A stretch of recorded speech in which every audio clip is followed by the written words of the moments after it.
મોરબી નગરપાલિકા વિસ્તારમાં રખડતા ઢોરનો જે ત્રાસ ખાસ કરીને જોવા મળે છે એ સંદર્ભે માનનીય કલેક્ટર સાહેબની અધ્યક્ષતામાં તમામ ગૌશાળાઓ પાંજરાપોળ બધા સાથે મિટિંગ કરી લેવામાં આવેલ છે અને તેઓ તરફથી પણ પૂર્ણ સહયોગની ખાતરી આપવામાં આવેલ છે.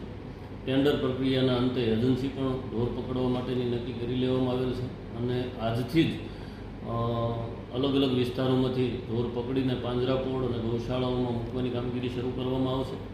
મીનવાઇલમાં તમામ જે ખાનગી ઢોર માલિકો છે એમને પણ જણાવવામાં આવે છે કે માલિકીના ઢોર જો પકડાશે તો પ્રથમ વખતે ₹3000નો દંડ અને બીજી વખતે ₹5000નો દંડ ઢોર દીઠ કરવામાં આવશે અને ત્રીજી વખત આવશે તો અમને FIR કરવાની પણ ફરજ પડશે. એટલે ખાનગી માલિકીના ઢોર પણ પોતપોતાની જગ્યાએ એમની અંગત માલિકીની જગ્યાએ રાખી લેવામાં આવે અને સમગ્ર નગરની જનતાને પણ અપીલ કે અમને આ ઢોર પકડ કાર્યવાહીમાં મદદરૂપ થાય અને સહયોગ કરે. સાથે સાથે પાંજરાપોળ અને તમામ ગૌશાળાઓનો પણ અમે સહયોગ લઈ રહ્યા છીએ અને એમને પણ આભારી છીએ. પેરેલલ ગટર ઉભરાવી કે પાણી ભરાવા વગેરે જે પ્રશ્નો સિટીમાં છે એના માટે પણ અમારી ટીમો સતત કાર્યરત છે. અનુભવે એવું જણાવ્યું છે કે ઘણી જગ્યાએ ગટરમાંથી પથ્થર, રેતીના બાચકા કે ગોદડાઓ પણ નીકળે છે. એટલે જનતાને અમારી એ પણ અપીલ છે કે આવું કંઈ એમાં નાખવામાં ન આવે અને કદાચ એવું ધ્યાને આવે તો અટકાવે અને તમામ રીતે સહયોગ કરે જેથી કરીને નગરપાલિકા દ્વારા તમામ કામગીરી સુચારુ રીતે થાય ને લોકોની સગવડો જાળવવામાં આવે. ઝવેરી સાહેબ, એડિશનલ કલેક્ટર, વહીવટદાર અધિકારી સાથે બેસી અને જે મોરબી જિલ્લાના પ્રશ્નો જે સારી રીતે કામ થાય એના પણ પ્રશ્નની ચર્ચા કરી. મોરબી જે નગરપાલિકામાં જે નાની મોટી પ્રશ્નો છે એની પણ ચર્ચા કરી. પણ જે આ ઢોર ઉપાડવાનું છેલ્લા 1.5-2 મહિનાથી પ્રયત્ન કરતા હતા પણ ઢોર ઉપાડ્યા પછી રાખવા પડે. રાખી એટલે દરરોજનું એક પશુમાં અહીંયા ₹100નો ખર્ચ થાય. એટલે બધા સંસ્થાએ જે સપોર્ટ કર્યો આજથી અત્યારે 200 ઢોર મોરબી પાંજરાપોળમાં રહેશે, પછી ઉદયનંદનમાં રહેશે, એમ કરીને જેટલા વધે પછી નાની નાની સંસ્થામાં જરૂર પડતો રહેશે.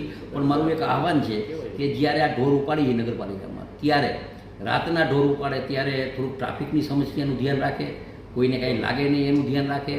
અને આ જે સંસ્થા જે ઢોરો રાખે છે એ અંતે તો પ્રજાના પૈસાથી સંસ્થા હાલે છે તો વધારે દાન દે એવી પણ મારી અપીલ છે. અને બીજી જે હમણાં ખાતર સાહેબે વાત કરી કે અત્યારે જે મોરબીમાં જે જરૂરિયાત છે એ તો કામ ચાલુ જ છે. કોઈ ઢાંકણાના કામ ચાલુ હોય, કોઈ ખાડા બુરવાના કામ ચાલુ હોય, લાઇટના કામ ચાલુ હોય, કોઈ અહીંયા આઈવાન કામ ચાલુ થયું એવું નથી, રૂટિંગ છે. એટલે એ કોઈ તમે અહીંયા આવી જાઓ કામ થઈ ગયું એવું નથી. અને બીજું નવું જે પ્લાનિંગ છે ચોમાસા પછી આપણે જે ડેવલપમેન્ટ કરવાનો છે, નવા રોડ કે ગટર કે જે પણ કરવાનું હોય એનું પણ પ્લાનિંગ કરી અને વધારે મોરબીના કામ ચાલુ થાય એની અમારી આજે મિટિંગમાં ચર્ચા કરી રહી. અને સારી રીતે મોરબી જિલ્લામાં સારી રીતે અધિકારી પણ સારી રીતે કામ કરે, અધિકારી દોડે. મને કહેતા આનંદ થાય કે ઝવેરી સાહેબ આવ્યા પછી દર મહિને 40 ગામમાં 40 અધિકારી જાય ગામડાના પ્રશ્ન. એવી જ રીતે 1.5-2 મહિના પછી અમે પણ નગરપાલિકાના એક વોર્ડમાં નગરપાલિકાના કર્મચારી જઈ અને એના પ્રશ્નો લઈ અને એનો પ્રશ્નનો નિકાલ થાય એવું અમે પણ પ્લાનિંગ કરી છીએ. દર અઠવાડિયે એક વોર્ડ લેશી અને એ વોર્ડનું લગભગ સંકલન અધિકારી સાથે પ્રજા પાસે અધિકારી જાય એવું પણ અમે આજે પ્લાનિંગ કર્યું છે. એ પ્લાનિંગમાં ખૂબ સહકાર આપશો. કાલે આપણો હોનારતનો દિવસ છે, આજે 45 વર્ષ થશે. કાલે મૌન રેલી નીકળવાની નગરપાલિકા, એમાં પણ આપણે સૌએ જોડાવ. પરમદી 5:30 વાગે પોલીસ સ્ટેશને અહીંયા આપણો ત્રિરંગા ઝંડાની યાત્રા છે એમાં પણ જોડાવ.